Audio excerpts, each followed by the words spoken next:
This is Abby, and this is a video on Mercury and Leo. So if you have Mercury and Leo, you communicate in a very dramatic way. You are a fixed sign, so you have ideas and you are you have a lot of convictions. So Mercury and Leo can only be a sun in Leo, Virgo, or Cancer, because it can only be one sign away from the sun. So regardless of whether you're a Virgo or a Cancer, you're going to come across as more sure of yourself, creative, and more of a leader than you might actually be. If you're a Leo, you are just coming across the way you are because you're a natural born leader. Mercury in Leo is a little bit of a difficult placement, I feel. Some people think that Mercury in the opposite sign, Aquarius, is where Mercury is in its exaltation, which is kind of like a second best place for a planet, like its best friend's house where everybody loves it. Some people don't think that it is exalted in Aquarius, but I would say that it is because Aquarius is super technologically advanced. It's very objective. It's everything that Mercury loves, plus more. So for Mercury to be in Leo, I would say, is a little bit of having a planet in its like its fall, because it's just, how do you say it? When you have Mercury in Leo, you can rub people the wrong way, and you don't really mean to, but you come across as being very like a know-it-all. Like, you are very sure of yourself, and you don't really seem like you can be dissuaded or really even argued with, which is kind of no fun. Like, if you're talking to someone with Mercury and Leo, they're really creative and really warm, and they'll like give you compliments and stuff, but they'll also talk about themselves in a way that's like, I am amazing, and it kind of can like put people off, I think, a little bit.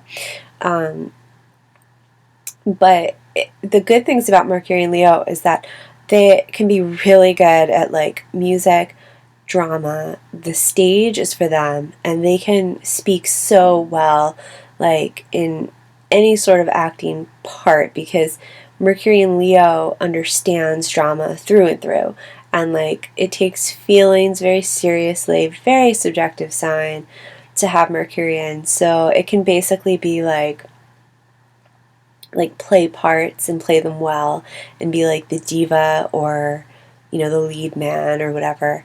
But that's why in real life, like in regular life, off the stage, Mercury and Leo can rub people the wrong way, because they can be like, okay, chill out. Like, it's not this serious. It's just life. It's not TNT. It's not drama.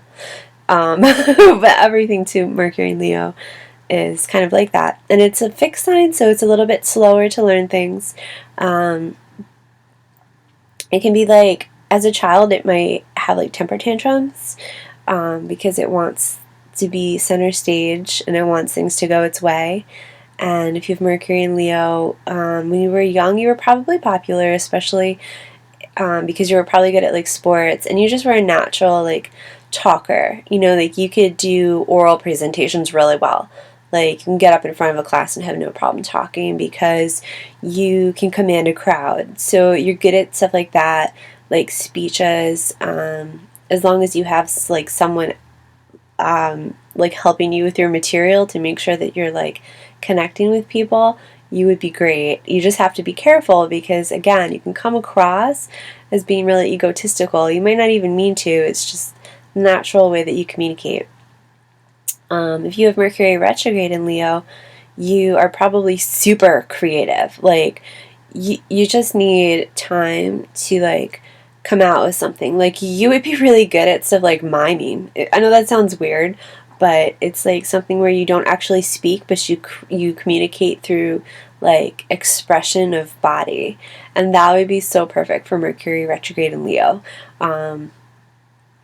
Like anything that has to do with like form, like you might be really good at dancing, for example. Like something that's very like dramatic, but not necessarily has to do with actual talking. So if you have Mercury retrograde in your chart in Leo, you might want to consider, kind of investigating those options for your communication, especially if you feel frustrated because people don't understand what you're trying to say or take you like for how you mean to come across. Like they might just push you off because you seem too like bold or like presumptive, and you don't mean to. It's not like you're trying to do that necessarily. But there's other ways of communicating yourself, and it can be really, really healthy for Mercury in Leo, direct or retrograde, to have some sort of creative expression. So, like, writing would be good. I know Leo, I think he has Mercury in Leo, and he's a screenwriter. Like, he's a playwright. He writes plays and stuff like that.